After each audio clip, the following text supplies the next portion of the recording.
Oh, You yeah. told us that we... You can't use that, please. I have to make sure I have it. Again. Yep, I have And it. action. Sorry. I think we talked about this a little before, but season 1, the ghosts felt almost like on a different storyline. Like what was happening with Maddie didn't really affect us. I was even directed at one point to not open my eyes so big. Like Rhonda wouldn't have that much energy. It doesn't matter. Like we didn't care what was going on with Maddie. She just appeared, hi, welcome to death. And then as season 2 picks up, it immediately affects us. It's about Mr. Martin. It's about what we're doing there. So I think that like our stakes the entire season are just so much higher. That was a good answer. Yeah, I mean, jumping off of that's exactly, I think Thank that this season is a lot spookier, a lot darker, a lot more intense. And it's funny because I think season 1, Sarah and I would always improv and laugh and make each other break. And this season, there wasn't that much time to do that. The scenes were so quick and intense yeah. that like there was not a lot of ad-libbing a joke. And there was no break-in. I want to be clear, we didn't break it all this season. No, we And actually did a really barely good at job. barely at all season 1. I had a question about that. Yeah. I think urgency is the key word they're both landing on. That because how season 1 ended, Mr. Martin's, how should I say, deceit? Mr. Martin is Stevie's character to them, and I think all of them are impacted by his actions. So suddenly they're on the same team. And they all have a mystery to solve, not just Maddie's, but their own, because they basically bought into something that may have been counterfeit. So they sort of discovered that as the season goes along, by revisiting some of their own traumas, what they've been asked to do. So that's one of the reasons I think that the season just globally is different, and then it went from a who done it to a how and why done it. And we sort of start questioning what were the machinations, why? And what was the ultimate end goal? Yeah. So while trying to reunite Maddie with her body, these guys get reunited with their spirits. Even though they are spirits, they're also finding their damaged spirits along the way. How many more years do my kids have college? Let me just see. Yeah. One's got 4 more years. Grad school, Oh, 17. No. I think, look, I've done very long running shows. I think shows have an organic run. And I think this show does have multiple seasons because it's really an ensemble. And I think what we realized is it started very much as Maddie's show, and it still is, but I think we're so invested in all of these characters now that helps propel a story engine for multiple seasons. Am I answering? I think we get so many. Yeah. I think as long as we can realistically play high school. Yeah, that's the other thing too. Because Sarah's gonna be 40 years old. She has a walker. Yeah. Sarah has a metal walker when she comes in. Don't tell them. Yes, same. Yes, I love sit. it. Yes.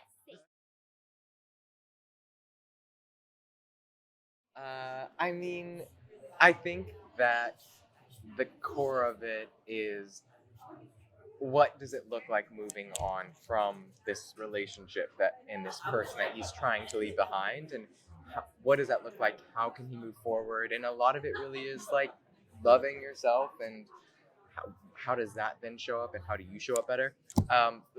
So yes, we explore. Good answer. Yeah. That is actually a very good talking point for Rhonda at season 2. But no, I think the big challenge for this character is to learn how to trust people and how to open up and how uncomfortable that is. So that was an exercise for me to see like how I would open up, but how would Rhonda?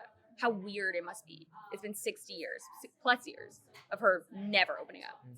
So I think that was a big thing this season for her. Yep. Season 1 was a lot about asking questions, right? Trying to figure out what happened to Maddie, and really Maddie having to look at sort of all the people in her life and really figure out what's going on with all of them. I think season 2 is taking that information and those discoveries that our ghosts had, that our living friends had, that Maddie had, and taking action. So they're all pursuing how to sort of work through these issues or to, figure out the reasons why some things happened to them last season. Yes. I also think just sort of based on the finale, we do dive a little deeper into the supernatural elements of the ghost world. So that's very fun. We just get to learn a little bit more about the school and a little bit more about all the history of the ghosts. And that's been kind of a fun evolution from last season. Anything you want to say? Season 2, I got a sense, even just reading the first couple episodes, there's a bit of a competitive edge here because Simon's looking for Janet, right? Janet's not stupid. She's got a mastermind of her own. And so if you plot out everything that Simon does in season 2, it's win, lose, loss, loss, loss, loss. He can't keep up with her. He just goes home failing a lot of the time. So I like that in season 2, the adventures, the areas in Split River he has to drive to, the things that he has to pull, gets crazier and crazier all season long. She's good at hide and seek.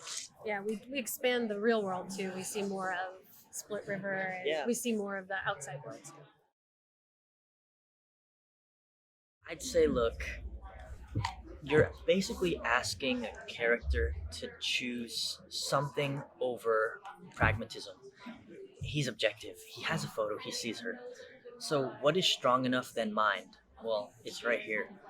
Her love and their love has to be strong enough for him to say, I'll reconnect with you. Personally, you can't really deny physical proof, so she really has to pull, and it's tough. I don't know how she has a mission. I don't know how she's gonna do it. I mean, I know, but You'll have to wait to find out. Yeah. I know. but you're basically asking someone, you're saying, go insane and believe me. It's a hard thing to ask. It's still in progress, Yep. so I wish we had a more concrete update. But So it's keep still waiting and in we'll let you know soon. Could you are you able to say like when that does come out? Is it going to cover stuff from like season 1, 2, and beyond? Like what is the length of that story? The graphic novel story really covers almost exactly season 1 and season 2. Yeah. So, yeah. Yeah, there are a few little differences, but for the most part, it's very, very true. We like to say they share a heart, and then it's been fun to sort of get into the show and find, we have our cast and we have these people bringing the characters to life, and they really help us sort of grow the story and the characters in a way that is just different from the book. It's Yeah, really, we just have more story real estate. yeah, So, really magical. Yeah. We're going to learn a lot about him. Yeah. We learn a lot about who he is, where he has been, both in life and in death. I think it's really fun because Josh Zuckerman's an incredible actor, and he really brought, like we were saying about the cast bringing these characters to life, he really brought so much to the development of Mr. Martin, and he helped inform kind of how we wrote to this storyline, and we had a lot of fun doing it. He's a very complex person. Not Josh, but Mr. Martin. Also Josh, Not but Mr. Josh. Martin. Josh is also very complex. wonderfully complicated. But Mr. Martin is a very complicated character who has very complicated past with all of these characters. And so it's going to be a lot of them examining their past with him as well. And I think it's going to be really fun to kind of watch it unfold. My first instinct is to really hate her because it's really hard to justify taking over someone and then killing them. Yeah, it's pretty Turning him into a ghost, touch. yeah. Tough one to You know justify. what Was it like happens? acting? Like you got 2 different versions of Peyton. this time around. Okay, this is where I was pretty blown away because again with this show you're actually acting with an X next to the lens. We're trying to achieve a certain look, so you're rarely looking at your scene partner, you're acting X. So I get to watch her on the monitor and do her thing, and Janet is gonna win the audience. She's great, and Peyton did a really good job. Incredible, yeah. Ultimately, it has effect on all of our cast. So the living world kids suddenly are being asked to maybe believe that something outrageous has gone on, while the ghosts who spent all of season 1 watching Maddie sort of uncover what happened to her suddenly realize the answer to that question implicates all of them, because now they've all been victims of the same person 2 different ways. Yeah. So in a big way, everyone's on board with the same mystery we looked at in season 1, but season 2, it's affecting all of them. Yeah, and from the first episode of season 2, it's kind of right out of the gate, like who is this person we thought we knew, and what do we do? What do we do with that information? So it's fun. It was great. I mean, it was totally different because we filmed season 1 during COVID time. So like we were fully masked, like we had a lot of protocols. Yeah. And this was almost a year and a half later. And so it was just as joyful and fun, but totally different. We had different sets, different locations, some new actors, but overall, great.